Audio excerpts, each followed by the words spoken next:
ഒരു കൊതുക് നമ്മുടെ കാതിനരികിൽ വന്നിട്ട് മൂളിപ്പാട്ടും പാടി നടന്നാൽ നമ്മൾ ആദ്യം എന്തായിരിക്കും ചെയ്യുക? കൈയെടുത്ത് വീശി അതിനെ ഓടിച്ചു കളയും.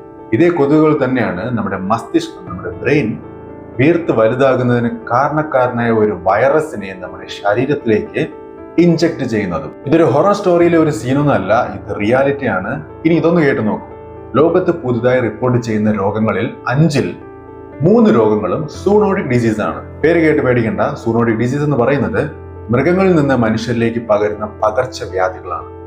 5-ൽ 3 ഈ സൂണോട്ടിക് ഡിസീസുകളാണ്. മഴക്കാലത്ത് കൂടുതലായി കേൾക്കുന്ന ജപ്പാനീസ് എൻസഫലൈറ്റിസ് എന്ന രോഗം, അതൊരു സൂണോട്ടിക് ഡിസീസ് ആണ്. എന്തിനു പറയുന്നു? കേരളത്തെ ഭീതിയിലാഴ്ത്തിയ നിപ്പ വൈറസ്, നിപ്പ അണുബാധ, അതും ഒരു സൂണോട്ടിക് ഡിസീസ് തന്നെയാണ്. നിപ്പ എന്ന് കേൾക്കുമ്പോൾ നമ്മുടെ മൈൻഡിൽ ഓടി വരുന്ന ഒരു കാര്യമാണ് പഴംതീനി വവ്വാലുകൾ. പഴംതീനി വവ്വാലുകളിൽ നിന്നാണല്ലോ നിപ്പ രോഗാണുബാധ പടർന്ന് പന്തലിച്ചത്. അതൊരു സൂണോട്ടിക് ആണ്. ഇനി ഇതിലേറെ ഭയപ്പെടുത്തുന്ന ഒരു കാര്യം എന്ന് പറയുന്നത് ഇന്ത്യയിൽ ഓരോ മാസവും കുറഞ്ഞത്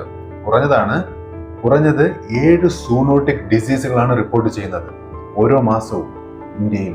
അടുത്ത ഒരു പാൻഡമിക്, നിപ്പ പോലുള്ള ഒരു പാൻഡമിക് ഒരുപക്ഷെ നിങ്ങളുടെ വീട്ടിൽ നിന്നായിരിക്കും തുടങ്ങുക. ഈ സൂണോട്ടിക് എന്ന പേര് കേൾക്കുമ്പോൾ സയന്റിഫിക് വാക്ക് എന്ന് തോന്നുമെങ്കിലും ഇത് സിമ്പിൾ ആണ്. ലളിതമായി പറഞ്ഞാൽ, ഞാൻ നേരത്തെ പറഞ്ഞത് തന്നെയാണ്, മൃഗങ്ങളിൽ നിന്ന് മനുഷ്യരിലേക്ക് പകരുന്ന പകർച്ചവ്യാധികൾ ഒരു വാട്സാപ്പ് ഫോർവേഡ് മെസ്സേജ് പോലെ. ആരും ചോദിച്ചില്ല, എന്നാലും നമുക്ക് കിട്ടും. ഇത് എത്തരത്തിലാണ് മനുഷ്യരിലേക്ക് വ്യാപിക്കുന്നത് എന്ന് ചോദിച്ചു കഴിഞ്ഞാൽ പറഞ്ഞല്ലോ, മൃഗങ്ങളിൽ നിന്ന് മനുഷ്യരിലേക്ക് വ്യാപിക്കുന്ന രോഗങ്ങളാണ് സൂണോട്ടിക് ഡിസീസ് എന്ന് പറയുന്നത്. സോ മൃഗങ്ങളുമായി ഏറ്റവും കൂടുതൽ സമ്പർക്കം ഉണ്ടായാൽ പകരാം. മൃഗങ്ങൾ മൂലം മലിനമായ, കണ്ടാമിനേറ്റഡ് ആയ ഫുഡ്, വാട്ടർ ഇത് ഭക്ഷിക്കുന്നത് മൂലമുണ്ടാകാം. ഗവൺമെന്റിന്റെ ഡേറ്റ പ്രകാരം ഇന്ത്യയിലെ പകർച്ചവ്യാധികളിൽ 8% ഈ സൂണോട്ടിക് ഡിസീസ് ആണ്. ഈ 8% സൂണോട്ടിക് ഡിസീസിൽ 30% ജപ്പാനീസ് എൻസഫലൈറ്റിസ് എന്ന സൂണോട്ടിക് ഡിസീസ് ആണ്. ഈ ജപ്പാനീസ് എൻസഫലൈറ്റിസ് ആണ് ഞാൻ ആദ്യം പറഞ്ഞ തലച്ചോറിനെ വീർപ്പിക്കുന്ന രോഗം.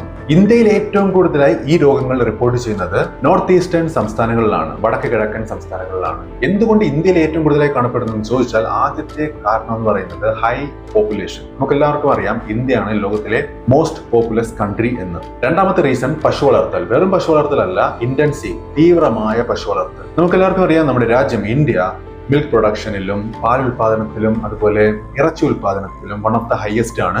സോ കന്നുകാലി വളർത്തൽ എന്ന് പറയുന്നത് ഇന്ത്യയെ സംബന്ധിച്ചിടത്തോളം ഒരു ബിസിനസ് സ്ട്രാറ്റജിയാണ്. അതുകൊണ്ട് തന്നെ പശു വളർത്തൽ ഇന്ത്യയിൽ തീവ്രമാണ് എന്ന് പറഞ്ഞാൽ നമുക്ക് അത്ഭുതപ്പെടാനില്ല. പിന്നെ പറയുന്നത് നഗരവൽക്കരണം, അർബണൈസേഷൻ. ഇപ്പോൾ പല വില്ലേജുകളും ഗ്രാമങ്ങളും മാറി നഗരങ്ങളായി മാറിക്കൊണ്ടിരിക്കുകയാണ്. അത് മാത്രമല്ല, ഉള്ള കാടുകളെ വെട്ടിത്തെളിച്ച് ഡെവലപ്മെന്റ് എന്ന പേരിൽ, നഗരവൽക്കരണം എന്ന പേരിൽ ഒരുപാട് കാടുകളെ വെട്ടി നശിപ്പിച്ചു കൊണ്ടിരിക്കുകയാണ്.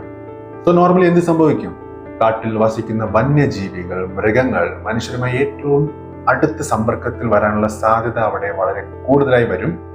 അതുകൊണ്ട് തന്നെ അവരിൽ നിന്ന് രോഗം പെട്ടെന്ന് മനുഷ്യരിലേക്കും അതുമൂലം പടർന്ന് പന്തലിക്കാനുള്ള സാധ്യത പിന്നെ പറയേണ്ടതില്ലല്ലോ. പക്ഷെ ഇതിപ്പോ ഇന്ത്യയെ സംബന്ധിച്ച ഒരു കാര്യം മാത്രമല്ല, ഇതിപ്പോ വേൾഡ് വൈഡ് കൺസേൺ ആണ്. ഗ്ലോബലി നോക്കിക്കഴിഞ്ഞാൽ പുതുതായി റിപ്പോർട്ട് ചെയ്യുന്ന രോഗങ്ങളിൽ 60% ഈ സൂണോട്ടിക് ഡിസീസ് എന്നാണ് ലോകാരോഗ്യ സംഘടന, വേൾഡ് ഹെൽത്ത് ഓർഗനൈസേഷൻ സൂചിപ്പിക്കുന്നത്. ചരിത്രം തന്നെ നമുക്ക് വാണിംഗ് തന്നു കഴിഞ്ഞു. യൂറോപ്പിലെ പ്ലേഗ്, ആഫ്രിക്കയിലെ എബോള, ഇപ്പോൾ കോവിഡും, ഇപ്പോൾ കാലാവസ്ഥ മാറ്റം, കാടുമുറിക്കൽ, കാട്ടുമൃഗ വ്യാപാരം, ഇതെല്ലാം തന്നെ ഈ സൂണോട്ടിക് ഡിസീസ് വരാനുള്ള ഒരു വാതിൽ തുറന്നു കൊടുക്കുകയാണ് ചെയ്യുന്നത്. ആഫ്രിക്കയിലെ വവ്വാലുകളിൽ നിന്ന് മനുഷ്യരിലേക്ക് പടർന്ന എബോള 1000-ൽ പരം മനുഷ്യരുകളെയാണ് കൊന്നത്. അത്തരത്തിലുള്ള വവ്വാലുകൾ നമ്മുടെ കേരളത്തിലുമുണ്ട്. ഇപ്പോൾ വിദഗ്ധർ എന്താണ് പറയുന്നത്? മേ ബി അടുത്ത പാൻഡമിക് നമ്മുടെ കേരളത്തിൽ നിന്നും ഉത്ഭവിക്കാം. ഇതിന്റെ പ്രധാന കാരണക്കാരാണ്? നമ്മൾ മനുഷ്യർ തന്നെയാണ്. മനുഷ്യർക്ക് എന്ത് വേണം? റിസോർട്ടുകൾ വേണം. അതിനെന്ത് ചെയ്യണം? കാടുകൾ വെട്ടിത്തെളിക്കണം. എന്നിട്ട് ഒരു കുരങ്ങൻ വന്ന് നമ്മുടെ ചിപ്സ് പാക്കറ്റ് കട്ടോണ്ട് പോയാൽ നമ്മൾ അതിനെ കുറ്റം പറയും. അത് മാത്രമല്ല, ആയിരക്കണക്കിന് കോഴികളെ ഒരുമിച്ച് ഒരു ഫാമിലിട്ട് ബിസിനസ് ചെയ്യണം മനുഷ്യൻ.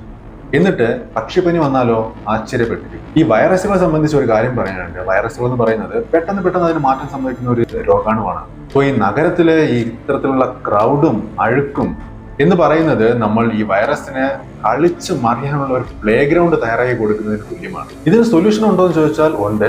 എക്സ്പേർട്സ്, വിദഗ്ധർ പറയുന്നത് ഒരു കൺസെപ്റ്റ് ആണ്, വൺ ഹെൽത്ത് കോൺസെപ്റ്റ്. എന്താണ് ഈ വൺ ഹെൽത്ത് കോൺസെപ്റ്റ്? മനുഷ്യരുടെ ആരോഗ്യം എത്രത്തോളം പ്രാധാന്യം അർഹിക്കുന്നതോ അത്രത്തോളം, അല്ലെങ്കിൽ അതിൽ മുകളിൽ പ്രാധാന്യം അർഹിക്കുന്ന ഒരു കാര്യം, കോൺസെപ്റ്റ് എന്ന് പറയുന്നത് മൃഗങ്ങളുടെ ആരോഗ്യം, അതുപോലെ തന്നെ പ്രകൃതിയുടെ ആരോഗ്യം. ഇത്തരത്തിൽ മനുഷ്യരുടെ ആരോഗ്യം, മൃഗങ്ങളുടെ ആരോഗ്യം, പ്രകൃതിയുടെ ആരോഗ്യം, ഇത് വെവ്വേറെ അല്ല, ഇത് പരസ്പരം അങ്ങോട്ടും ഇങ്ങോട്ടും ബന്ധപ്പെട്ട് കിടക്കുന്ന ഒരു കോൺസെപ്റ്റാണ്. ഇത്തരത്തിൽ ഒരുപാട് കാര്യങ്ങൾ ഉണ്ടെങ്കിലും നമ്മൾ എപ്പോഴും ഭാവിയിലത്തെ കാര്യത്തിന് വേണ്ടി ഇപ്പോഴേ പ്രിപ്പയർഡ് ആയിരിക്കണം. അതിന് വേണ്ടിയിട്ട് വന്യജീവി നിരീക്ഷണം ആവശ്യമാണ്. അതുപോലെ വാക്സിനുകൾക്ക് വേണ്ടിയുള്ള ഗവേഷണങ്ങൾ, സ്ട്രോങ് ആയിട്ടുള്ള സ്പീഡി ആയിട്ടുള്ള ഗവേഷണങ്ങളും അത്യാവശ്യമാണ്. ഇതിനെല്ലാം ഉപരി prevention is always better than panic എന്ന് പറയും പോലെ, രോഗം വന്നിട്ട് പാനിക് ആവുന്നത് അല്ലാതെ രോഗം വരാതെ അതിനെ പ്രിവെന്റ് ചെയ്യുക. അടുത്തൊരു പാൻഡമിക് വരുമോ ഇല്ലയോ എന്നുള്ളതല്ല ഇപ്പോഴത്തെ ചോദ്യം. അടുത്ത പാൻഡമിക് എപ്പോൾ വരും എന്നുള്ളതാണ് ചോദ്യം. So we all should always be prepared. കേരളത്തിലെ ഒരു വവ്വാലിൽ നിന്നോ, ചൈനയിലെ ഒരു പന്നിയിൽ നിന്നോ, ആഫ്രിക്കയിലെ ഒരു പശുവിൽ നിന്നോ ഇത് ലോകമെമ്പാടും പടർന്ന് വ്യാപിക്കും. ഈ സൂണോട്ടിക് ഡിസീസ് നമ്മെ ഓർമ്മപ്പെടുത്തുന്നത് നമ്മളെല്ലാവരും അങ്ങോട്ടും ഇങ്ങോട്ടും പരസ്പരം ബന്ധപ്പെട്ട് കിടക്കുന്നു എന്നുള്ളതാണ്. COVID-19 നമ്മെ പഠിപ്പിച്ചത് ഒരേ ഒരു പാഠം: ഇന്ന് പ്രിവെൻഷൻ ചെയ്താൽ നാളെ കോടി ജീവനുകൾ രക്ഷിക്കാം. ഇനിയുള്ള ചോദ്യം, നമ്മൾ തയ്യാറാണോ ഇതിന്?